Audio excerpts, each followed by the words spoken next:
기독교 대한감리회 여선교회 전국연합회 2026년 원례회 공과입니다. 7월 라합. 우리에게 주신 말씀은 여호수아 6장 22절에서 25절의 말씀입니다.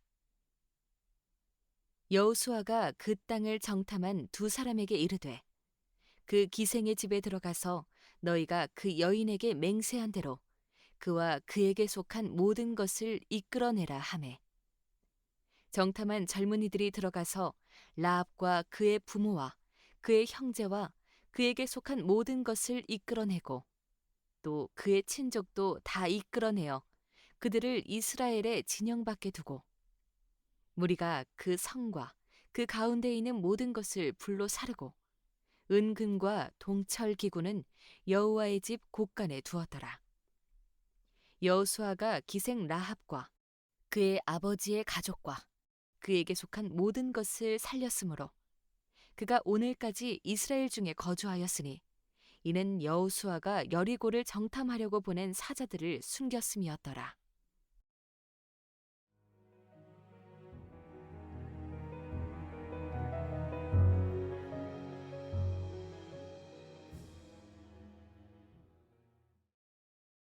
여리고 정탐.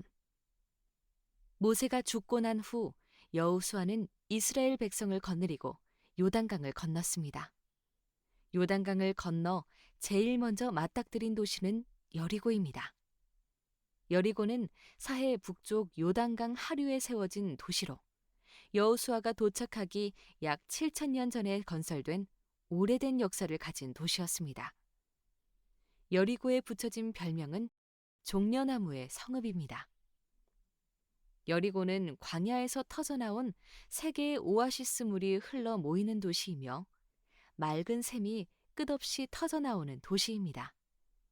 사람들은 풍부한 물가에 종려나무들을 심었는데 광야의 끝 절벽에서 내려다보면 그 모습이 장관입니다. 많은 무역 상인이 광야 한가운데에 있는 여리고를 지나며 물과 음식들을 보충하였고, 이들을 통해 얻는 경제적인 수익도 대단했습니다. 그래서 여리고는 경제적으로 풍요로운 도시였습니다. 모든 사람이 이 도시를 탐냈습니다. 그래서 여리고 사람들은 이 도시를 지켜내려고 일찍부터 두께 6에서 8m의 이중 성벽을 세우고 6에서 8m 높이의 웅장한 성을 건설하였습니다. 여리고는 군사적으로도 단단한 도시였습니다. 여호수아는 가나안의 동태를 살피기 위해서 정탐꾼 둘을 여리고로 보냈습니다. 그들은 그 도시를 방문한 상인인 것처럼 자유롭게 여리고성을 드나들고 거리를 누비며 도시의 곳곳을 살폈습니다.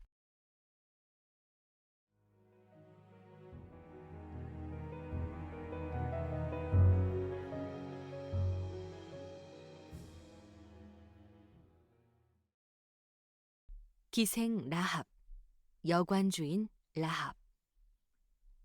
여리고 이중 성벽의 벽 사이 공간은 평상시에는 활용도를 높여서 주거지로 이용하였습니다. 정탐꾼들은 성벽에 잇대어 만든 여관에서 묵으며 사람들의 의심 없이 여리고의 정보를 수집하고 정리하였습니다. 그 여관의 주인은 라합이었습니다.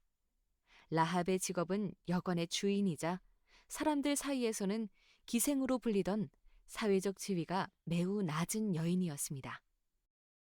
고대 사회에서 여관은 정보 교환소였습니다. 상인, 외교관, 순례자 등 많은 다른 지역의 사람들이 소식을 교환하는 주요 장소가 여관이었습니다. 고대 근동의 문헌 속에는 이런 사례들이 여럿 있습니다. 기원전 18세기에 기록된 마리 문서에는 여관에서 들은 정보라는 말이 자주 등장합니다. 가나안도 마찬가지였습니다. 여관 주인인 라합은 기생이면서 동시에 당시 주변의 여러 정세를 잘 알고 있었던 정보통이었습니다. 그러므로 여리고로 간 정탐꾼들은 자연스럽게 라합의 집에서 라합으로부터, 그리고 그 여관을 거쳐가는 사람들로부터 많은 정보를 수집할 수 있었을 것입니다.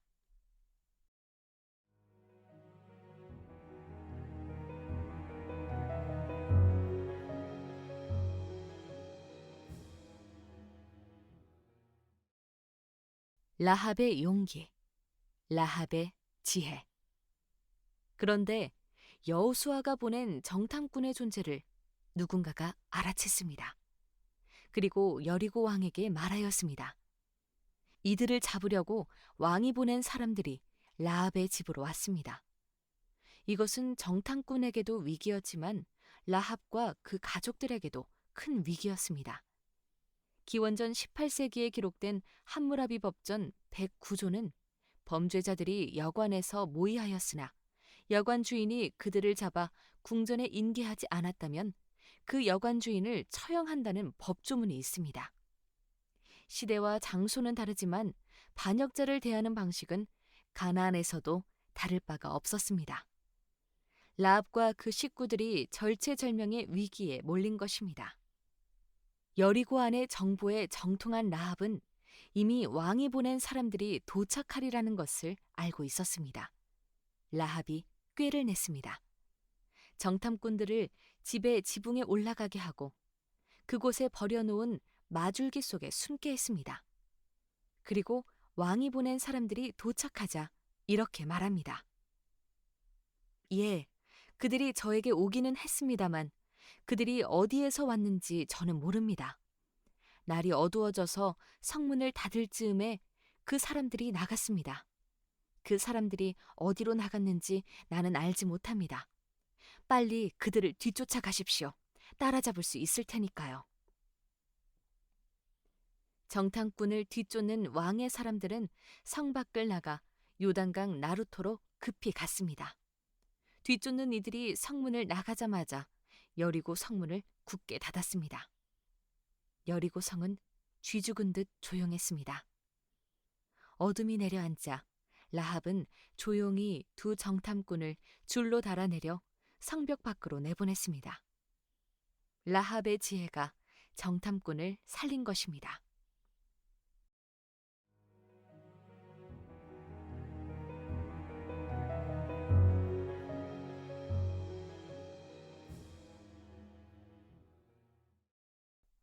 라합의 신앙 고백. 정탐꾼을 여리고 밖으로 내보내기 전에 라합은 자신이 정탐꾼을 숨겨주고 안전하게 돌려보내는 이유를 말합니다. 이집트에서 나오며 하나님께서 홍해물을 마르게 하셨다는 사실, 요단강 건너편의 맹주인 아모리 사람 시온과 옥과의 전쟁에서 승리한 사실을 알고 있다는 것입니다. 그리고 그것을 가능하게 하신 분이 이스라엘의 하나님 여호와라는 것도, 그 여호와께서 이 땅도 여호수아와 함께하는 이스라엘에 주실 것이라는 확신도 있다는 것입니다. 당시 여리고 최고 정보통의 면모가 드러납니다. 그러나 라합은 그것을 정보로만 받아들이지 않았습니다. 라합은 뒤이어 이렇게 말합니다. 너희의 하나님 여호와는 위로는 하늘에서도 아래로는 땅에서도 하나님이시니라. 여리고는 달이라는 뜻입니다. 달의 성읍인 셈입니다. 당시 많은 도시는 달의 신을 섬겼습니다. 달은 농사를 지을 때 꼭 필요한 중요한 천체였고 사람들은 달을 신으로 삼아 섬긴 것입니다.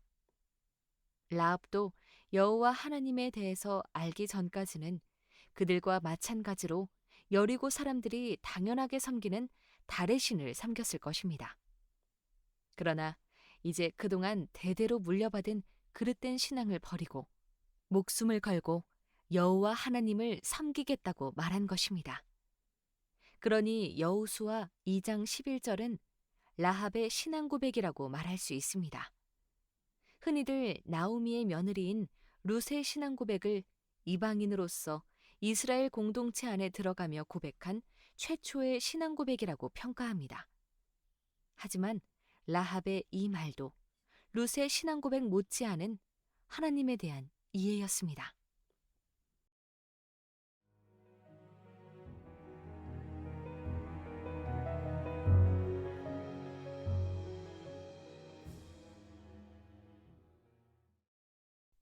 지혜의 라합, 이스라엘이 되다. 라합은 여리고성 안과 밖의 세계가 돌아가는 온갖 정보를 가지고 있었던 지혜로운 여인이었습니다. 그 지혜로 여호수아와 이스라엘 백성을 돕는 일에 함께하였습니다. 누군가는 이런 라합의 결정을 일생일대의 도박이라고 말할 수도 있겠지만 라합은 이스라엘의 정탐꾼을 돕고 여호와 하나님을 섬기는 것은 참 지혜로운 사람이 선택해야 할 당연한 것으로 여겼습니다. 그리고 이스라엘의 편에 섰습니다.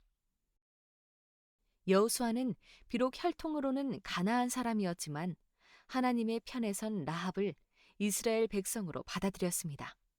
그래서 여호수아가 여리고를 정복할 때 여리고의 모든 사람이 죽는 가운데도 라합과 그 가족들은 살아남았습니다.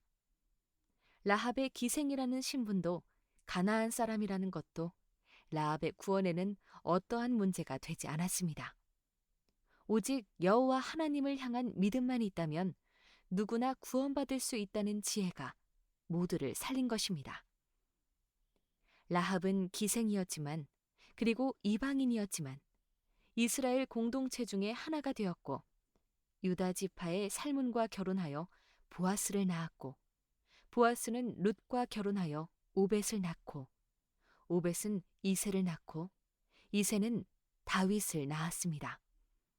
다윗 가문의 어머니가 된 것입니다.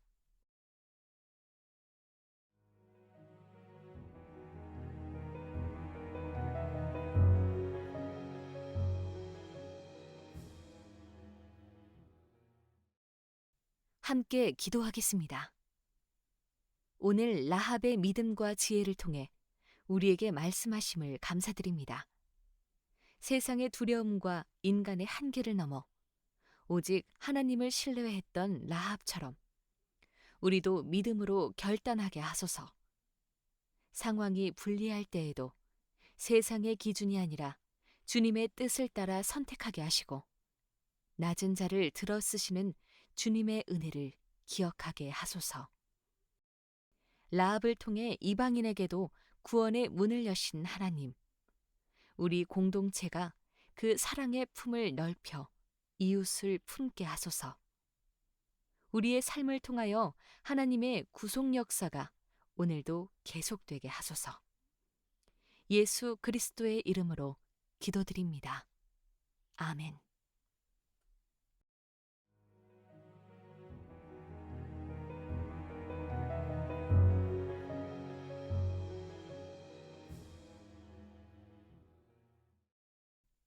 나눔 질문입니다. 1. 라합은 세상의 정보에 밝았던 사람이었지만 결국 하나님을 아는 지혜를 선택했습니다. 우리도 세상의 지식과 하나님의 지혜 사이에서 선택해야 할 때가 있습니다. 요즘 나에게 하나님께서 지혜로운 선택을 요구하시는 영역은 무엇인가요? 2. 라합은 자신의 생명을 걸고 정탐꾼을 숨겼습니다. 그 믿음의 결단은 두려움을 넘어선 행동이었습니다. 나는 신앙의 자리에서 어떤 용기 있는 결단을 주저하고 있나요? 3. 라합은 이방 여인이었지만 다윗의 조상이 되었습니다. 하나님께서는 어떤 사람도 배제하지 않으십니다. 우리 공동체 안에서도 혹시 우리가 무심코 제외하거나 판단하는 사람은 없나요?